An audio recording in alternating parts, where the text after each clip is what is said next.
Hi students, my name is Suzanne Sweezy. I'm a licensed educational psychologist and owner of SoCal Educational Evaluations.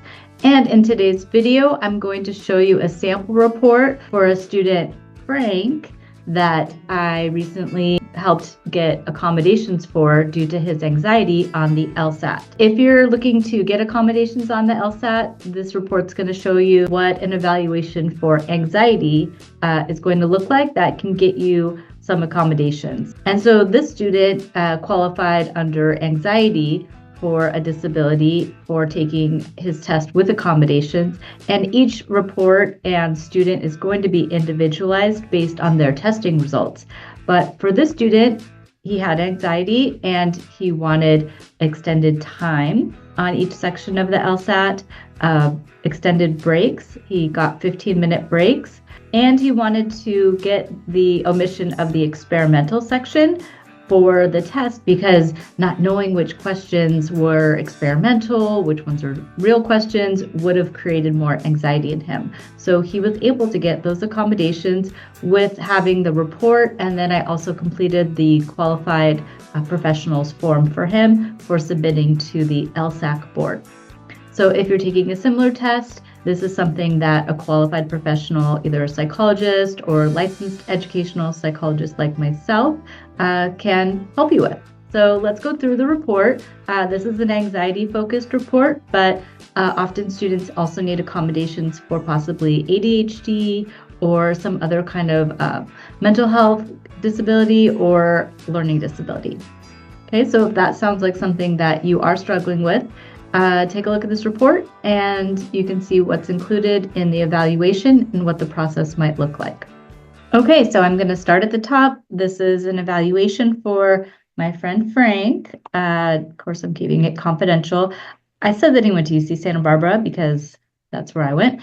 The first part of the report is the reason for referral. So maybe you had an IEP or 504. This student didn't have any diagnosed disabilities prior to college, so he was looking for a new evaluation. He didn't have that history, but that was okay because he was actually getting some mental health support already that had been documented for a year or two, and that was very helpful for including in the report that the student did have a recognized difficulty with anxiety and he was seeking treatment. He just didn't have that clinical diagnosis. The next part of the test is just explaining what different kinds of terminology are, such as standard scores, percentiles, and things like that. And then there's also a bell curve that is helpful for the reader when they're looking at the report. And then I also like to include a table so that when you're looking at standard scores, scaled scores, or percentiles, it kind of matches up with that label so that the reader can clearly see like, oh, that fell in the average range, that's in the below average range. And it really depends what kind of test is being administered. For the purposes of most of my evaluations, I put the tables in there just for the reader's reference.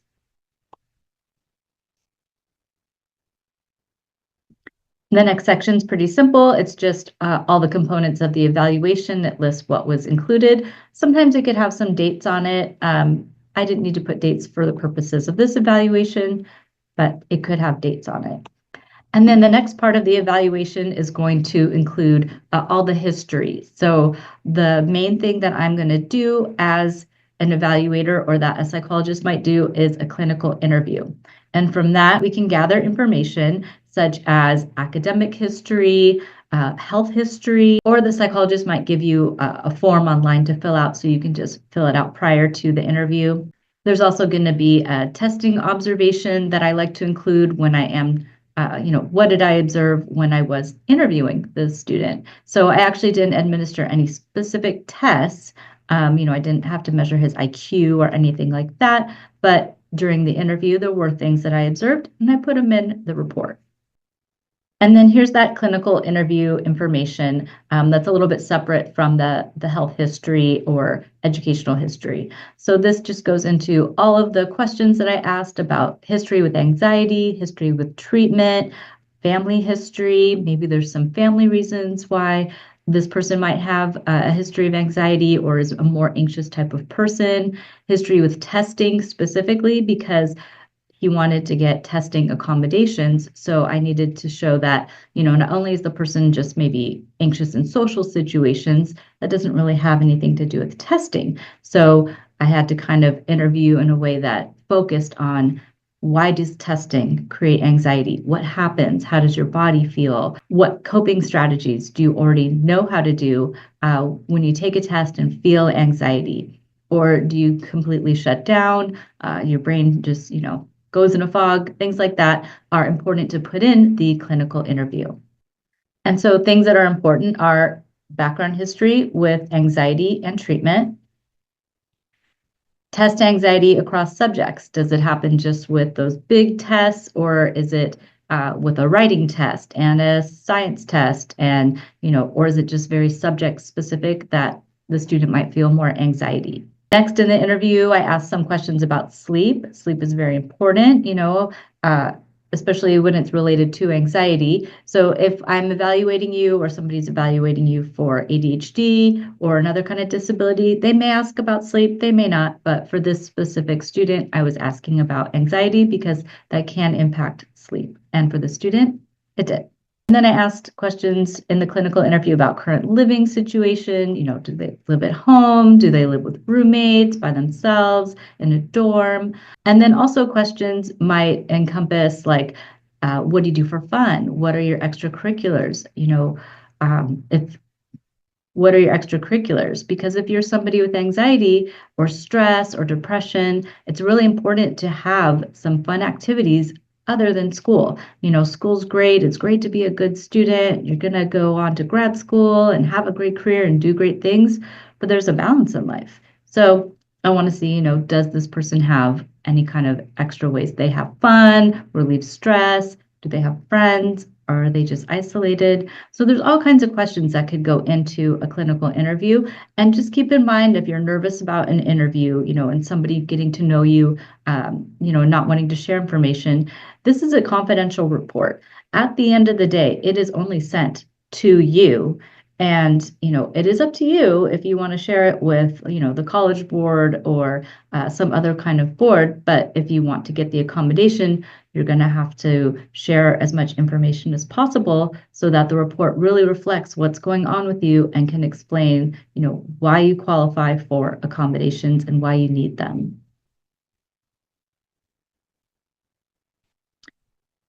And then the final part of the clinical interview was just questions about like career goals and, college goals and, maybe what school he wanted to go to, what were his aspirations and goals for the test, how he's preparing for the test, and then concerns for the LSAT, and then putting in there what accommodations is the person hoping to get. I think it's great to be honest. And the student was honest and it did work. So I think it's great to be honest. Okay, and then the next sections are all rating scales. So for this student, I had him and I had a parent actually complete rating scales that are one general one that can kind of pinpoint like social skills, emotions, depression, motivation. It kind of covers all the different areas of social and emotional and behavior functioning.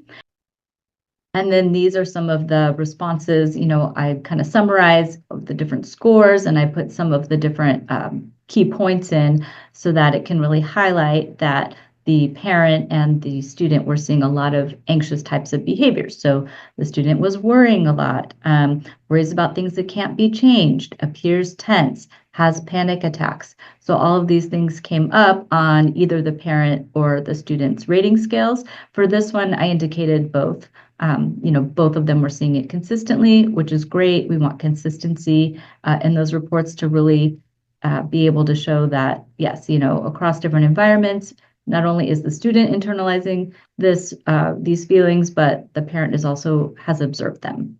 A little bit of depression and loneliness did come up for the student. So I had to also look at a depression scale for the student. And so what I did, even though he was requesting anxiety, because some depression scales came up a little bit high, I wanted to look at that and also rule that out. Because maybe you can have anxiety and depression at the same time, And either one could possibly qualify you for accommodations. But because that came up high in the student's self-rating for the general one, I wanted to look at that also. So then after receiving back the general emotional rating scale, I'm going to send you, or the psychologist is going to also give you a follow-up, more specific rating scale. And this is the table that kind of goes along with that first rating scale. And based on the student's ratings, I gave him what's called the BAI, so the Beck Anxiety Inventory. So I wanted to look specifically at anxiety. That did come up clinically significant.